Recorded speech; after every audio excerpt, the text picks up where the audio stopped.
You got what you wanted, and then you felt nothing.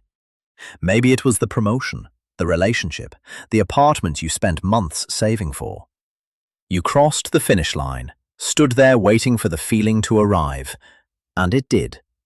Briefly, quietly, and then it left, faster than you expected. And you were left standing in the thing you had wanted, wondering why it felt so ordinary. You assumed something was wrong with you, that you were ungrateful or broken or simply bad at being happy. You were not. Your brain was working exactly as it was designed to work. The problem is that it was never designed to make you happy. This is not a metaphor. It is a biological fact, and understanding it changes everything.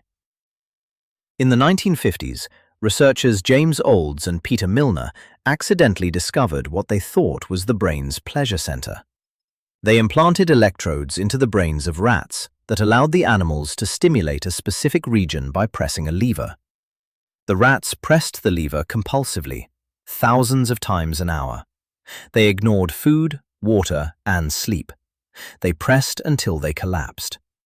Everyone assumed the rats were experiencing intense pleasure. Decades later, a neuroscientist named Kent Berridge at the University of Michigan discovered they were wrong. Berridge spent years doing something no one had done carefully before. He separated wanting from liking in the brain. He found that dopamine, the chemical everyone associates with pleasure and reward, has almost nothing to do with liking. Rats whose dopamine systems were completely destroyed would still show pleasure reactions when sugar was placed on their tongues. They could still enjoy things. They had simply lost all motivation to pursue them. Dopamine is not the pleasure chemical. Dopamine is the wanting chemical. Your brain has two entirely separate systems running simultaneously. One system makes you want things. The other makes you like things. And the cruel design of your neurology is that the wanting system is far louder, far more powerful, and far harder to quiet than the liking system ever is. Think about the last time you were waiting for something. A vacation, a package, a text back from someone you cared about.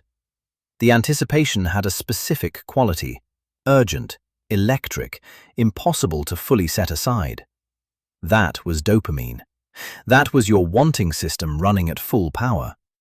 Now think about the thing itself when it arrived. The vacation was fine. The package sat on your floor. The text came and the urgency evaporated.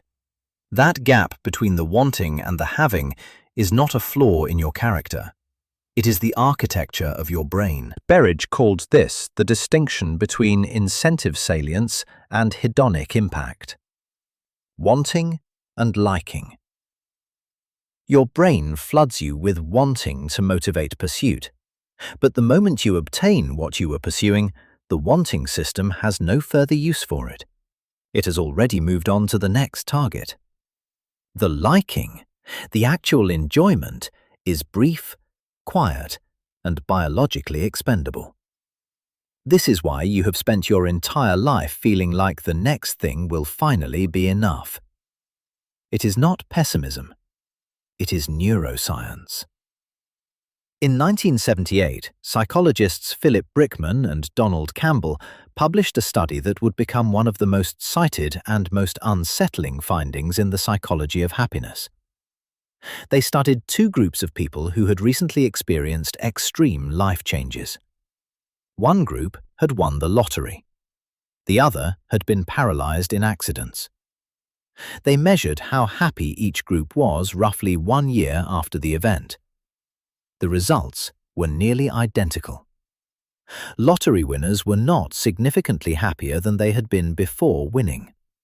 Accident survivors who had been paralyzed were not significantly less happy. Both groups had returned almost entirely to their baseline emotional state. The technical term is hedonic adaptation. The colloquial translation is, nothing changes your happiness for long. Your brain has a set point, a default emotional temperature it is always trying to return to. And that temperature was not calibrated for your comfort. It was calibrated for your survival. Psychologist Rick Hanson at the University of California, Berkeley, has spent years studying what he calls the negativity bias, the asymmetry in how your brain processes positive and negative experiences. A threat needs to be registered fast, remembered long, and acted on immediately, or you die. A reward can be forgotten, and you merely miss an opportunity. Evolution ran this calculation billions of times over hundreds of thousands of years and came to the same conclusion every time. The brain that survives is not the brain that feels good. It is the brain that stays alert. Negative experiences stick to your memory like velcro. Positive experiences slide off like teflon. Hanson measured that the brain typically requires 5 positive experiences to counterbalance the neurological weight of a single negative one. You are not pessimistic by choice. You are pessimistic by design. And that design served your ancestors perfectly. Out on the savannah, with predators and scarcity and the constant possibility of injury or death, a brain that quickly discarded its satisfactions and immediately began scanning for the next problem was a brain that stayed alive. Contentment was a liability. Hunger, vigilance, and restlessness were features. You inherited that brain. But the savannah is gone. Here is what this means for the life you are actually living. Every time you achieve something and immediately begin scanning for the next achievement, that is not ambition. That is an ancient survival circuit running in a context it was never designed for. Every time you notice what is wrong more readily than what is right, that is not ingratitude. That is a negativity bias that kept your ancestors breathing for 200,000 years. Every time you feel a strange restlessness inside a life that looks fine from the outside, that is your wanting system doing its job, which was never to make you satisfied, but to keep you moving. You were not built to arrive. You were built to pursue. The neuroscientist Robert Sapolsky at Stanford has described this phenomenon with a specific observation about dopamine and anticipation. He found that dopamine neurons fire most intensely not when a reward arrives, but in the moment of anticipation just before it does. Even more striking, he found that if you give an animal a reward it can predict perfectly, dopamine levels actually decrease over time. The brain is not interested in certainty. It is interested in the possibility of reward. This is why the scroll never ends. The next post might be interesting. The next episode might be the best one. The next swipe might be the person. Your dopamine system is not responding to what you are finding. It is responding to the possibility that the next one could be better. The infinite scroll was not designed to satisfy you.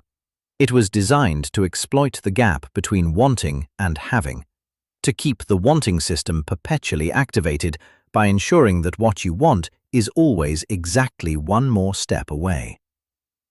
None of this means you cannot feel genuine pleasure or build a genuinely meaningful life.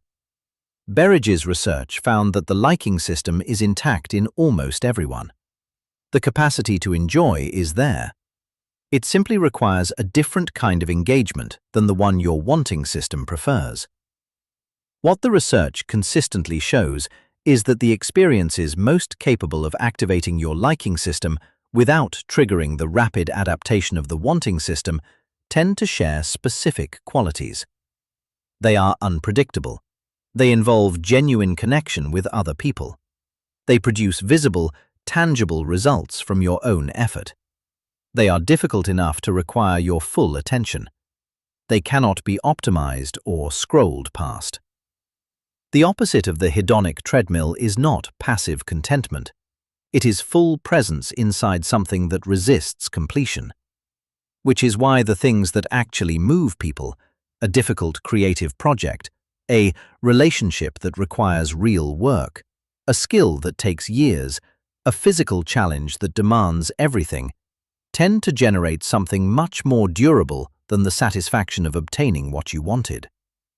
They generate something your wanting system cannot consume and discard. They generate meaning. Meaning is not what your brain was designed to produce automatically, but it is what your brain is capable of producing given the right conditions. And it is the only thing that does not evaporate the moment you reach it. Your brain was not designed to make you happy. It was designed to keep you alive, restless, and always reaching for the next thing. That design carried your species through ice ages and migrations and every form of extinction event the planet could produce. But you are not trying to survive an ice age. You are trying to live a life. And the first step toward that is understanding that the voice inside you that says the next thing will finally be enough is not wisdom. It is not aspiration. It is a 200,000-year-old circuit that never received the update that you made it. You got what you wanted, and then you felt nothing. Now you know why.